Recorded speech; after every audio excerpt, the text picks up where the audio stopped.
Bhramara township అధినేత గల్లా రామచంద్రరావు మీద ఉద్దేశపూర్వకంగానే కమ్మ వెంకట్రావు అనే వ్యక్తి అసత్య ఆరోపణలు చేసినట్టు స్థల యజమాని చల్లా రమేష్ వివరణ ఇచ్చారు.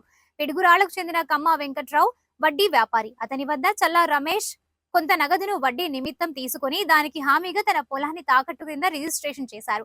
అలా 4 ఎకరాలు మరియు 3 ఎకరాలు వెంకట్రావుకి తాకట్టు కింద రిజిస్ట్రేషన్ చేసిన రమేష్ చల్లా మొదటి 4 ఎకరాలు భ్రమరా వారికి రిజిస్ట్రేషన్ చేసే సమయంలో అప్పటి వైసీపీ ప్రభుత్వం రోడ్లు బద్దలు కొట్టించి బెదిరించి ఒప్పందం కంటే రెట్టింపు డబ్బులు డిమాండ్ చేయడంతో కస్టమర్లకు న్యాయం చేయడం కోసం నష్టాన్ని భరిస్తూ కంపెనీ వారు రిజిస్ట్రేషన్ చేసుకోవాల్సి వచ్చింది. అలాగే మిగిలిన అప్పుకు చల్లా రమేష్ ప్రతి నెలా వడ్డీ చెల్లిస్తూ వస్తున్నారు. 2023లో తన మిగిలిన స్థలాన్ని శ్రీ భ్రమరా టౌన్షిప్ కు అమ్మేందుకు ఏర్పాట్లు చేసుకోగా కుట్రతో తనకు 10 రూపాయలు వడ్డీ చెల్లిస్తేనే ఆ స్థలాన్ని శ్రీ భ్రమరా టౌన్షిప్ కు రిజిస్ట్రేషన్ చేస్తానని కమ్మ వెంకట్రావు బెదిరించారని, దీనిపై అప్పట్లోనే పిడుగురాల పోలీస్ స్టేషన్ లో ఎస్పీ కార్యాలయంలో ఫిర్యాదు చేసినట్టు చల్లా రమేష్ వివరణ ఇచ్చారు.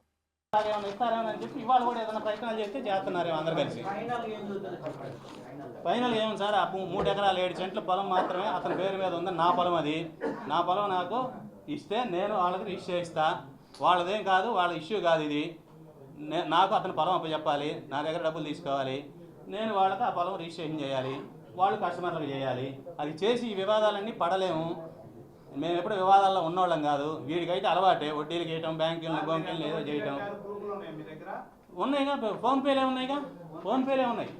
వడ్డీలు కట్టిన ఫోన్పేలే ఉన్నాయి. 10 రూపాయల వడ్డీ అంటే ఇప్పుడు అప్పుడు వెంచర్ వేసేదాకేమో తక్కువ వడ్డీ. ఇప్పుడు వెంచర్ పెద్దదైంది కదా, 10 రూపాయల వడ్డీ కట్టాలి. ఇంకెక్కడన్నా వాళ్ళ వెనకమాల ఉన్న వాళ్ళకి ఎవరికన్నా డబ్బులు ఇవ్వాలి. అవన్నీ ఇవ్వాలంటే ఏడ తెచ్చిస్తాము?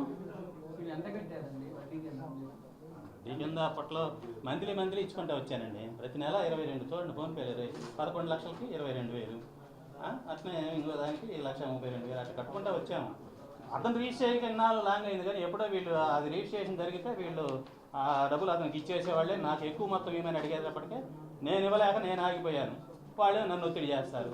పరిచయం క్రమంలో అతను కూడా అడిగి ఉండొచ్చు. వాళ్ళు అందరం కలిసి ఆ ఎమ్మెల్యే గారి ఇంటి గృహప్రవేశానికి పోయాము. ఆయన వాళ్ళు ఎమ్మెల్యే కాకముందు వాళ్ళ ఇళ్ళకి నేను అందరం కలిసి పోయాము. అందరం కలిసి తిరిగిందే.